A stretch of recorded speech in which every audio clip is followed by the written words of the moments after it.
ఈ సమయంలో మనం వాక్యాన్ని ధ్యానం చేసుకుందాం. వాక్య ధ్యానం కొరకు కీర్తన గ్రంథము 23వ అధ్యాయము 6వ వచనం చదువుకుందాం. నేను బ్రతుకు దినములన్నీ కృపాక్షేమములే నా వెంట వచ్చును. మరొక మాట కూడా చదువుదాం. ద్వితీయోపదేశ కాండము 33వ అధ్యాయము 25వ వచనం.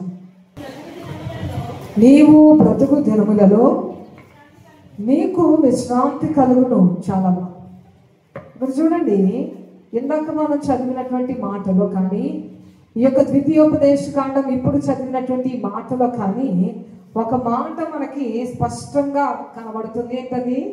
నీ బ్రతుకు దినములు.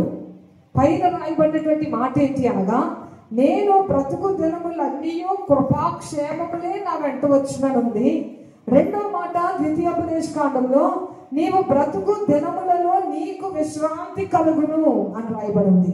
ఇప్పుడు చూడండి, బ్రతుకు దినములు అంటే ఒక మనిషికి రెండు ఉంటాయి. జననం ఉంటుంది, మరణం ఉంటుంది. మధ్యలో ఉన్నటువంటి దినాలే బ్రతికినటువంటి దినాలు. పుట్టినది ఉంటుంది, చనిపోయేది ఉంటుంది. బ్రతికేది ఎప్పుడు ఉంటుంది అంటే మధ్య టైం అంతా కూడా మన బ్రతికినటువంటి కాలము. అయితే అసలు మనిషికి బ్రతికే దినములు ఎన్ని ఉన్నాయి? 70 సంవత్సరాలంట. అధిక బలం ఉన్నాయి ఎడల 80 సంవత్సరాలు అని వాక్యంలో రాయబడింది. అంటే ఒక మనిషి యొక్క బ్రతుకు దినములన్నీ అనగా పుట్టినది మొదలుకొని ప్రారంభించినటువంటి ఆ దినము మొదలుకొని మరణం అయిపోయే వరకు మధ్యలో ఉన్నటువంటి దినాలే బ్రతుకు దినాలు. చూడండి, బ్రతుకు దినాలు. అయితే ఈ బ్రతుకు దినాల గురించి దేవుని యొక్క పరిశుద్ధ గ్రంథంలో రాయబడింది. కీర్తన గ్రంథము 139వ అధ్యాయము 16వ వచనం. కీర్తన గ్రంథము 139వ అధ్యాయము 16వ వచనంలో, నియమింపబడిన దినములలో ఒకటైనను కాక మునిపే నా దినములన్నీ నీ గ్రంథములో లిఖితములాయను. ఇక్కడ చూడండి, రాయబడిన మాట నియమింపబడిన దినములు అంటే ఏంటి? బ్రతకవలసినటువంటి దినములు. ఇదిగో సంయుక్త నేనున్నానా, నాకు బ్రతుకు దినములు ఉన్నాయి, ఇదిగో ఇది మొదలుకొని ఇది ఎండింగ్ డే అని దేవుడు ఆల్రెడీ నిర్ణయం తీసుకున్నారు. అయితే ఈ నియమింపబడినటువంటి దినములలో ఒక్కటైనను కాక మునిపే నా, చూడండి అక్కడ రాయబడి ఉంది, నా దినములన్నీ నీ గ్రంథములు లిఖితములైపోయినాయి. నేను రేపు అన్నది ఎలా ఉంటుందో నాకు తెలీదు.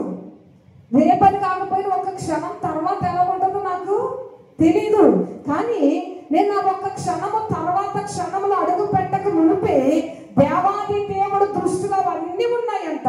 అవన్నీ కూడా ఉండగా ఆయనకు తెలిసేసినటువంటి దానిలో మనం అడుగు పెడుతున్నాం. అనగా మన బ్రతుకు దినములన్నిటిలో కూడా ఏం జరుగుతుంది, ఎలా ఉంటది దినము, మన దిన ముగింపు ఎలా ఉంటది. ఇప్పుడు మనం ఇంకా వృద్ధాప్యంలోనికి రాలేదు, కానీ ఒకవేళ దేవుడు చిత్తమైతే వృద్ధాప్యం వరకు జీవించి ఉండడం అయితే వృద్ధాప్యంలో మన పరిస్థితి ఎలా ఉంటుందో కూడా ఆల్రెడీ దేవుడికి తెలుసు. ఆయన గ్రంథంలో ఆల్రెడీ లిఖితం అయిపోయిన దానిలోనికి మనం అడుగు పెడుతున్నాం. అనగా మన బ్రతుకు దినములన్నీ కూడా దేవాది దేవునికి ఆల్రెడీ తెలుసు. ఆయనకు తెలియనిదంటూ కూడా ఏమీ లేదు. ఇక చూడండి, పైన మనం చూద్దాము. మనం చదివినటువంటి మాటలోనే 139వ అధ్యాయంలోనే 16 స్టార్టింగ్ చదువుదాం. నేను పిండమునై ఉండగా నీ కన్నులు నన్ను చూశాయి, నియమింపబడిన దినములలో. చాలమ్మా, ఇంకా భక్తుడు ఏమంటున్నాడంటే, నేను పిండమునై ఉండగా నీ కన్నులు నన్ను చూసినాయి. చూడండి, ఒక తల్లి గర్భంలోనే మోస్తుందమ్మా బిడ్డని. ఇప్పుడు నేను ఏదైనా బయట ఊరు వెళ్ళాను అనుకోండి, నా బిడ్డ ఇంట్లో ఉంటుందమ్మా. కడుపులో ఉన్న బిడ్డ నేను ఎక్కడికి వెళ్తే నా బిడ్డ నాతో పాటు వస్తుంది. కానీ లోపల ఉన్న బిడ్డ ఆడదో తెలియదు, మగదో తెలియదు, తెల్లగా ఉంటుందో తెలియదు, నల్లగా ఉంటుందో తెలియదు, నాతోనే ఉంటుంది, తల్లితోనే ఉంటుంది. గర్భంలో తల్లి మోస్తా ఉంటుంది, కానీ బయటకు వచ్చే వరకు తెలియదు. కానీ వాక్యంలో రాయబడి ఉంది, పెండమునై ఉన్నప్పుడే, నేను పెండముగా రూపొందించబడక మునిపే. అక్కడ చూడండి, ఫుట్ నోట్ లో రాయబడిన మాట ఏంటి అంటే, 1 నెంబర్ కింద చూడండి, లిఖితములాయను అన్న మాటకు ఒకటైనా కాక మునిపే నా అవయవములు దినదినము నిరూపింపబడుచుండగా అవన్నీ నీ గ్రంథములో లిఖితములాయను. ఎంత గొప్ప మాట! ఇప్పుడు చూడండి, ఈ నెలకి ఇది ఫామ్ అవుతుంది, ఈ నెలకి ఇది, ఈ నెలకి కళ్ళు, ఈ నెలకి చెవులు, ఈ నెలకి కిడ్నీలు, శరీర అవయవాలని మాట్లాడతాం కదా. చూడండి, దేవుని యొక్క గ్రంథంలో రాయబడినటువంటి మాట ఏంటి అనగా దినదినము కూడా. ఇప్పుడు చూడండి, 2వ నెలలో ఉన్నట్టే 9వ నెలలో ఉంటాడమ్మా కడుపులో ఉన్న బిడ్డ. 9వ నెలకి ఏమవుతాడు? పెరిగిపోతాడు, పొట్ట అయిపోతుంది. అవునా? అంటే తల్లిగా మనం మోస్తాము తప్ప కడుపులో దేవుడు చెప్తున్నటువంటి మాట ఏంటి అనగా నా అవయవములు దినదినము నిరూపింపబడుచుండగా, దినదినము నా అవయవములు చూడండి పిండముగా ఉన్నటువంటి నేను అవయవములుగా మార్పు చెందుతుంటుండగా, చేతులు వస్తుంటుండగా, కాళ్ళు వస్తుంటుండగా, నరాలు వస్తుంటుండగా ఇవన్నీ కూడా నీ గ్రంథములో లిఖితములు అయ్యాయి అని రాయబడి ఉంది. ఈరోజు చూడండి, మన చేతి అవయవాలు ఎలాగ నిర్మించబడుతున్నాయో, మన కన్నులు ఎలాగ నిర్మించబడుతున్నాయో ఇవన్నీ కూడా దేవుని యొక్క గ్రంథంలో లిఖితములు అయిపోయినాయి. మన గురించి తెలియదు, ఒకవేళ మన గురించి మనకు తెలియదేమో, కానీ మన దేవునికి సమస్తము తెలుసు. ఈరోజున మనిషి బ్రతికే దినములు ఎన్నని చెప్పుకున్నామమ్మా? మనిషి యొక్క ఆయుష్కాలము 70 సంవత్సరాలు, అధిక బలం ఉన్న ఎడల 80 సంవత్సరాలు అయితే చూడండి, 80 × 365 కొట్టండి, ఎంత ఉంటుంది? నేను ఆల్రెడీ కొట్టేసానులేమో, 29,200 చూడండి. అయితే ఈ రోజున మనం చూసినటువంటిది ఏంటి అనగా మొత్తం మన జీవితం అంతటిలో కూడా మనం ఎలా బ్రతుకుతున్నాము, ఏం చేస్తున్నాం అన్న దానిలో ఈరోజు మనతో దేవుడు మాట్లాడుతున్నటువంటి మాట ఏంటి అనగా బ్రతుకు దినములు. ఈ రోజున కొంతమందికి ఆశ ఉంటుంది. ఏంటి ఆశ అంటే బ్రతికినంత కాలము కూడా తిండికి బట్టకి లోటు లేకుండా ఉంటే చాలండి అంటారమ్మా. కొంతమంది ఏమంటారు, నాకు ఆస్తులు అక్కర్లేదు, నాకు ఐశ్వర్యం అక్కర్లేదు, బ్రతుకు దినములంతా కూడా నాకు ఆరోగ్యం అంటే చాలంటారు. కొంతమంది అంటారు, నాకు ఏం అక్కర్లేదు కానీ బ్రతుకు దినములు అన్నింటి కూడా దీర్ఘ సుమంగళిగా చచ్చిపోతే బాగుంటుంది అంటారు. అంటే ఒక్కొక్కరికి కూడా వారి యొక్క బ్రతుకు దినములలో ఏముంటది అనగా చూడండి, కొన్ని ఆశలు ఉంటాయి, కొన్ని ఆలోచనలు ఉంటాయి. పరిశుద్ధ గ్రంథంలో కూడా కొంతమందికి మనకి కనబడతారు. ఆ కొంతమంది ఎలాగ ఆలోచన చేస్తారంటే, ఒక వ్యక్తి అంటున్నాడంట, బ్రతికినంత కాలానికి సంపాదించేసారు, నీకు తిను, త్రాగు, సుఖించు. అతనేమనుకుంటాడు, బ్రతకంతా కూడా సుఖము కలిగి ఉందామనుకుంటున్నాడు.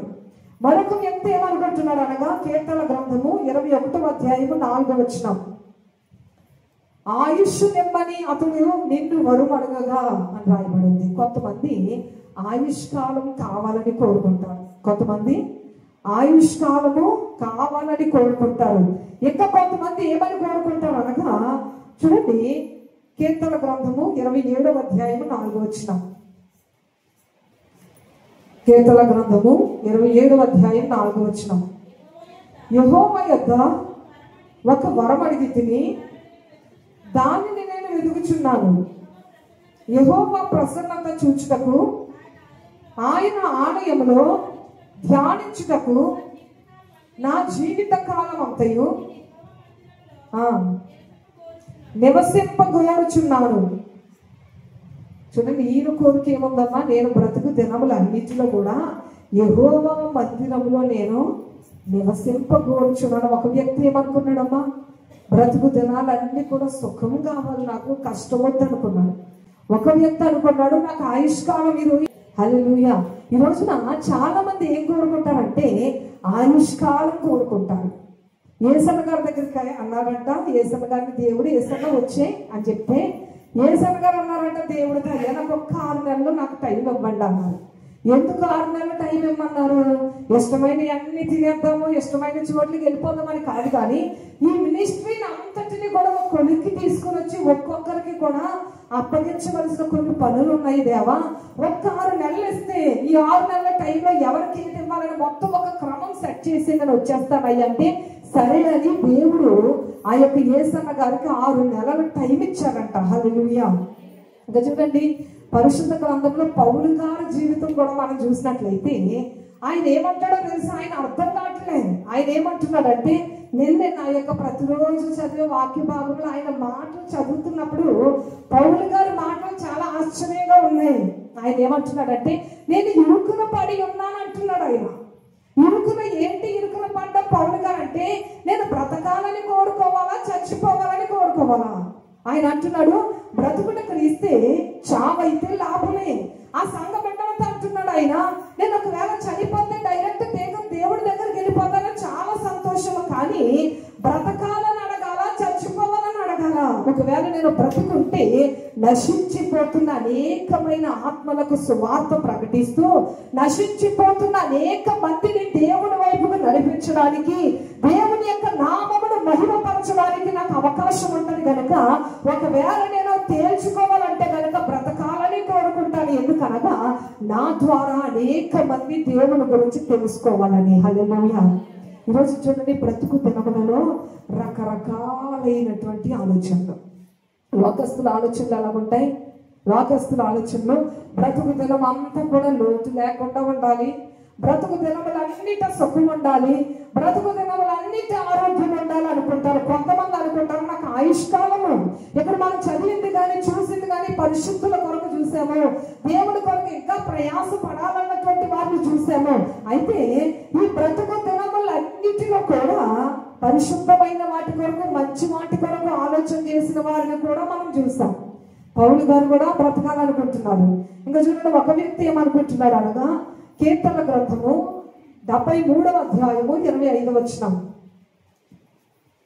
కీర్తనల గ్రంథము 73వ అధ్యాయము 25వ వచనం. ఆకాశమందు నీవు తప్ప నాకెవరున్నారు, నీవు నాకుండగా ఈ లోకంలోనిది ఏదియో నాకు అక్కరలేదు. ఆయన అంటున్న మాట ఏంటి అనగా, దేవా నా బ్రతుకు దినములన్నిటిలో కూడా ఆకాశమందు నీవు తప్ప నాకు ఎవరున్నారయ్యా, నీవు నాకు ఉండగా ఈ లోకంలో ఏది కూడా నాకు అక్కర్లేదయ్యా, నాకు నువ్వు కావాలంటున్నాడు ఈయన ఆసాపు గారు. ఒక భక్తపరుడు అంటున్నాడు, యెహోవా మందిరంలో ఆయన ప్రసన్నతను చూడడానికి, ధ్యానించడానికి నేను బ్రతుకు దినములన్నీ కూడా నివసించాలనుకుంటున్నాను అంటున్నాడు. ఒక వ్యక్తి సుఖంగా ఉండాలనుకుంటున్నాడు, ఒక వ్యక్తి ఆయుష్కాలం కావాలని అడుగుతున్నాడు. ఈ రోజున బ్రతుకు దినములన్నిటిలో మనం ఎలా ఉన్నాం? ఇప్పుడు చూడండి, నా జీవితం సగం అయిపోయింది, మీది అయిపోయిందామా? చాలా మందిని సగము అయిపోయింది, మీది అవ్వలేదే, అవనొస్తుంది అవ్వలేదే. అయితే చూడండి, సగం అయిపోయినటువంటి మన జీవితంలో ఈ సగ బ్రతుకు కూడా ఎలా బ్రతికా మనము? ఎంతవరకు బ్రతికినటువంటి మనము బ్రతుకు దినములన్నీ కూడా ఎలా ఉండాలని మనం కోరుకుంటున్నాం. కొంతమంది బ్రతుకులు ఎలా ఉంటాయంటే, పౌలు గారు రక్షించబడింది మొదలుకొని చచ్చిపోయే వరకు సువార్త ప్రకటించడంలోనే ఆయన బ్రతుకు అయిపోయింది. అలా చెప్పుకుంటూ పోతే ఎంతో మంది మనకు కనబడతారు. అయితే ఈ రోజున నా బ్రతుకు గురించి చెప్తే నా బ్రతుకు ఎలాగుంది? ఈ రోజు నీ బ్రతుకు గురించి నీ మనస్సాక్షిని నీవు అడిగితే నీ బ్రతుకు ఎలాగుంది? కొంతమంది బ్రతుకులు ఎలా తెల్లారిపోతాయి అంటే, చూడండి, ఎంతసేపు కూడా పక్కింటోళ్ళు గొడవ చెప్తేనే తెల్లారిపోతుంది జీవితం. మీరు చెప్పుకుంటారమ్మా వాళ్ళ గురించి? మీకు తెలియకపోవచ్చేమో, కానీ కొంతమంది ఎలాగుంటారు తెలుసా? ఇక ఇంట్లో వాళ్ళ పరిస్థితి తెలియదు, కానీ వాళ్ళ ఇంట్లో ఎవరున్నారు, వీళ్ళు ఏమనుకుంటున్నారు, వాళ్ళు ఏం తెచ్చారు, ఆ పిల్ల 4-5 రోజుల నుంచి కాలేజీకి వెళ్ళిన పిల్ల ఎక్కడ రాలేదు, ఎక్కడికి వెళ్ళిపోయింది, వాళ్ళ తల్లి కంటే వాళ్ళ తండ్రి కంటే ఇలా హడావుడి ఎక్కువైపోతుంది. అవసరం ఉన్నా లేకపోయినా రోడ్డు కూడా 10 సార్లు తిరిగి ఆ ఇంట్లో ఏం జరుగుతుంది అని చూస్తూ ఉంటారా లేదా? అలాంటి వారు ఖచ్చితంగా ఉన్నారు. ఈ రోజున బ్రతుకు దినాలు, ఈ రోజున మన బ్రతుకు ఎలా ఉంది? ఈ రోజున బ్రతుకులు ఎలా తెల్లారిపోతున్నాయంటే, ఒక్కొక్కరి బ్రతుకు త్రాగుడుతోనే తెల్లారిపోతుంది, ఒక్కొక్కరి బ్రతుకు సిగరెట్లు కాలుస్తూనే తెల్లారిపోతుంది. ఇంకా చూడండి, చాలా మంది బ్రతుకులు ఎలాగున్నాయంటే, లేచింది మొదలుకొని సెల్ ఫోన్ పట్టుకునే వాడి బ్రతుకు తెల్లారిపోతుంది. కొంతమంది బ్రతుకులు చూడండి, సినిమాలు చూసుకుంటానే పోతుంది. చూడండి, ఒక తల్లి అన్నదంట, ఎందుకు రెడీ అయిపోతున్నావు, ఈ రోజైనా ఇంట్లో ఉండొచ్చు కదా అంటే, సినిమాకి వెళ్తున్నాను అన్నదంట. సినిమాకి వెళ్తున్నానంటే, అదేంటి పోయిన నెల కదా వెళ్ళాము, ఈ నెల అన్ని కూడా ఫ్లాప్స్ అన్నావు కదా, ఏం చూస్తాము అంటే, అసలు ఆ సినిమా ఎందుకు ఫ్లాప్ అయ్యింది చూస్తాకి వెళ్తున్నాను అన్నదంట. అంటే ఆ బ్రతుకంతా కూడా ఏమైపోతుంది? సినిమా. బ్రతుకంతా కూడా వాళ్ళ ఇంట్లో గొడవలు పెట్టాలి, వీళ్ళ ఇంట్లో గొడవలు పెట్టాలి, ఇలా చేయాలని ఎంతకంటే బాగా ఆలోచించాలంటే మీరు ఇంకా బాగా ఆలోచిస్తారు. ఇంటికి వెళ్ళిన తర్వాత ఒక్కొక్కరు కుటుంబంలో ఒక్కొక్క మనిషి జీవితం ఎలా తెల్లారిపోతుందో చూడండి. కొంతమంది యవ్వన బిడ్డలు మంచం మీదే ఉంటారమ్మా. మంచం మీద ఉంటారు, సెల్ ఫోన్ తిప్పుతానే ఉంటారు. రోజున ఆ మంచం మీదకే పట్టుకెళ్ళిపోవాలి. ఇంకా ఉండాలంటే చెయ్యి కడగడానికి అమ్మ కూడా గిన్నె కూడా అక్కడికే ఇవ్వాలి. ఇచ్చేసిన తర్వాత మళ్ళీ సాయంత్రం అన్నం అక్కడే తింటారు. ఎలా తెల్లారిపోతుంది జీవితం అంటే మొబైల్ మొబైల్ మొబైల్. ఉన్నారమ్మా అలాంటి వాళ్ళు? అమ్మ ఉన్నారా? చాలా మంది ఇలాగే ఉన్నారు. ఎందుకనగా చాలా మంది జీవితాలు బ్రతుకు దినములన్నిట కూడా ఇలాగే అయిపోతుంది. ఒకడు అంటాడు, త్రాగుడు లేకపోతే నేను బ్రతకలేను, బ్రతుకు దినములన్నీ కూడా ఈ సీసా ఉంటే నాకు చాలా అంటాడు. సిగరెట్ కాల్చకుండా నేను ఉండలేను, నా బ్రతుకు దినములన్నీ కూడా ఈ సిగరెట్ ఉంటే చాలా అంటాడు. కొంతమంది చూడండి, భయంకరమైనటువంటి మాట చెప్పడానికి కూడా ఇబ్బందికరమే, కానీ చెప్పాలి. కొంతమంది బ్రతుకులు వ్యభిచారంతోనే తెల్లారిపోతున్నాయి. ఉన్నారమ్మా వ్యభిచారులు? చాలా మంది వ్యభిచారము ఇదివరకు దినాల్లో మనకు అంత భయంకరమైంది లేదేమో తెలియదు, కానీ ఈ రోజున చూడండి వాట్సాప్లో కానీ ఎవరైనా షేర్ చేసినప్పుడు ఒక్కొక్కటి కూడా ఆ యొక్క పైన హెడ్లైన్ చూసినప్పుడే భయం వేస్తుందమ్మా. ఎంత భయంకరంగా ఉన్నారంటే ప్రజలు. చూడండి, ఒక వ్యక్తిని ఇష్టపడేది పెళ్లి చేసుకోవాలి, 10 మంది కుటుంబం ఎంతమంది ఉంటే వాళ్ళు ఒప్పుకోలేదని ఆ యొక్క యవ్వన స్త్రీ యవ్వన పిల్ల అందరినీ చంపేసిందంట. ఆమె నిజంగా జరిగినాయి, ఎక్కడి నుంచో తెస్తున్నానమ్మా. ఇవన్నీ కూడా నిజంగా జరిగినాయే. నిజంగా నా మట్టుకు నాకు అనిపిస్తుంది, మనుషుల్లో మానవత్వం ఉందా? మనుషుల్లో మానవత్వము చచ్చిపోతుంది. ప్రారంభ దినాలలో కయీనును ప్రేరేపించిన అదే ఆత్మ ఈ రోజున ప్రతి ఒక్కరిని ప్రేరేపించేస్తుంది. ఇదివరకు దినాల్లో కోపం వస్తే క్రూరంగా ఉండేవారు. కోపం వచ్చిందంటే పుట్టింటికి వెళ్ళిపోయేవారు. కోపం వచ్చిందంటే పోలీస్ స్టేషన్ ఆశ్రయించేవారు. భార్యను కని ప్రేమ చేస్తున్నారు తెలుసా? చూడండి, నేల బ్రహ్మ అంట చంపేస్తున్నారంట, డ్రమ్లో పెట్టేస్తున్నారంట. చంపేస్తున్నారంట, టైల్స్ తీసి టైల్స్ లో పెట్టిందంట ఒక ఆవిడ. చూడండి, ఒకరు ఏం చేశారు, భార్యను భర్తను మొత్తం మీద కుక్కర్లో ఉడకబెట్టారంట. ఇదంతా కూడా ఎలాగుందన్న రోజున మరణము. ఈ రోజున చూడండి, ప్రతి దురాత్మ కూడా చాలా బలముగా లోకములో ప్రయాణం చేస్తుంది. మనుషులందరినీ కూడా అపవాది చాలా బలవంతురాలు. అందుకే వాక్యంలో రాయబడింది, అపవాది బలవంతురాలు అయినప్పటికీ కూడా అంతకంటే బలము కలిగినటువంటి దేవుణ్ణి పట్టుకుంటే తప్ప ఎవ్వరు కూడా వారి చేతుల్లో నుండి విడిపించబడలేరు. ఈరోజు చూడండి, జాగ్రత్త పెరిగిపోయింది. ఈ రోజున నిజంగా పిల్లలకి వివాహాలు చేయాలంటే భయం వేస్తుందమ్మా. ఈ రోజున వివాహాలు చేయాలంటే ఏ ఆడపిల్ల మంచిగా ఉంటుందో కూడా తెలియట్లేదు, ఏ మగపిల్లాడు మంచిగా ఉంటాడో కూడా తెలియట్లేదు. ఒక జీవితంలో ఒక యోగ్యురాలైనటువంటి భార్య దొరకడం చాలా వ్యర్థ అయిపోతుంది. ఒక యోగ్యుడైనటువంటి భర్త తన జీవితంలో భాగస్వామిగా రావడము చాలా ఒక వ్యర్థ అయిపోతుంది. అలాంటి వ్యక్తులు కనుక దొరికారంటే వాళ్ళు చాలా కృప పొందిన వారు. ఇలాంటి దినాలలో ఒక తల్లి బిడ్డ వివాహం కొరకు ఎంత ప్రార్థన చేయాలమ్మా? ఒక బిడ్డ బయటకు కాలేజీకి వెళ్తుందంటే కాలేజ్ నుంచి నిజంగా పరిశుభ్రాలుగానే వస్తుందా? నిజంగా పరిశుభ్రమైనటువంటి పరిస్థితుల్లోనే వస్తుందా? తల్లిదండ్రులు కష్టపడి ఫీజులు ఇచ్చి పంపిస్తుంటే కాలేజీలో ఉంటున్నారా, ఎక్కడికైనా పోతున్నారా మనకి తెలీదు. అలాగని అందరూ అలాగుంటారంటలేదమ్మా. కొంతమంది పరిస్థితి ఎలాగుందంటే బయట మనం ఎక్కడెక్కడ ఏముంటున్నాం కనుక మన పిల్లలు మనం ఇలాగే ఉన్నాం అనుకుంటాం, కానీ బయట పరిస్థితులు మనం చూసినట్లయితే బయట పిల్లల పరిస్థితి చాలా భయంకరంగా ఉంది. కాబట్టి ఇలాంటి దినాలలో మన పిల్లలకు వివాహాల వయసులో వచ్చున్నాయి కదా, ప్రార్థనలు చేస్తున్నారమ్మా. మంచి భర్తలు రావాలని, మంచి భార్యలు రావాలని బయటకు వెళ్ళినటువంటి బిడ్డలు మన పిల్లలు మంచోలే, కానీ ఎదుటి వాళ్ళు మంచోలేనా? అలాంటి శత్రువులు, అలాంటి పిచ్చి మొక్కల చేతుల్లో పడిపోకుండా మన పిల్లలు కాపాడబడాలంటే మన పిల్లల చుట్టూ మనం బలమైన దేవుని యొక్క కంచె వేసుకోలేకపోయామంటే మొత్తం వాయుమండల సంబంధమైనటువంటి దేవత వాళ్ళందరినీ కూడా మింగి వేస్తుంది. వాడు చాలా బలంగా పనిచేస్తున్నాడు ఈ రోజుల్లో. కాబట్టి మన బ్రతుకు దినములలో మనం ఎలాగున్నాం చూడండి. ఆమె బ్రతుకంతా ప్రార్థనతోనే జీవించింది.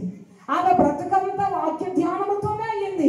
ఆయన యొక్క బ్రతుకంతా కూడా స్వార్థ ప్రకటనలోనే కొనసాగిందంటే ఎంత ఆశీర్వాదము!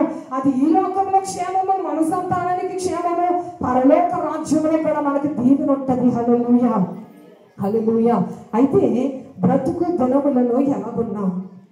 అసలు మన బ్రతుకు దినములలో మనం ఎలాగున్నాం? ఈ బ్రతుకు దినాలన్నింటిలో కూడా మన నోటిని ఎలా ఉపయోగించాము. చూడండి, కొంతమంది కళ్ళు వాక్యం చదివిన దానికంటే, పరిశుద్ధమైన వాటిని చూసిన వాటికంటే భయంకరమైనటువంటి దృశ్యాలు చూచితే ఎక్కువ ఉంటుంది కళ్ళకి. మన చేతి పనులు మంచి పనులు చేశామా, మన బ్రతుకు దినములన్నిటిలో ఎదుటి వారికి కీడు కలుగజేసే పనులు చేశామా, మన కాలు ఎక్కడికి పరుగులు ఎత్తినాయి. అసలు బ్రతుకు దినములన్నిటి కూడా మనం ఏం చెయ్యాలి? తాగకూడదు, సిగరెట్లు కాల్చకూడదు, సినిమాలు చూడకూడదు, రికార్డింగ్ డ్యాన్స్లు వేయకూడదు, లోకానుసారమైనటువంటి ఆచారాలు పాటించకూడదు. ఇవన్నీ కూడా క్రమము. ఒకవేళ దేవుణ్ణి ఆరాధిస్తూ దేవుని యొక్క సన్నిధిలో ఉంటున్నటువంటి మనము ఇప్పుడు నేను చెప్పినటువంటి వేటిలో మీరు కనబడినా సరే మన జీవితాలు అన్ని కూడా అపవాది చేతుల్లోనే ఉన్నాయని మనము గమనించుకోవాలి. ఈరోజు చూడండి, అసలు మన బ్రతుకు దినములన్నింటిలో కూడా మనం చెయ్యవలసినటువంటి పనులు ఏంటి? మనం చెయ్యవలసినటువంటి పనులు మొట్టమొదటిగా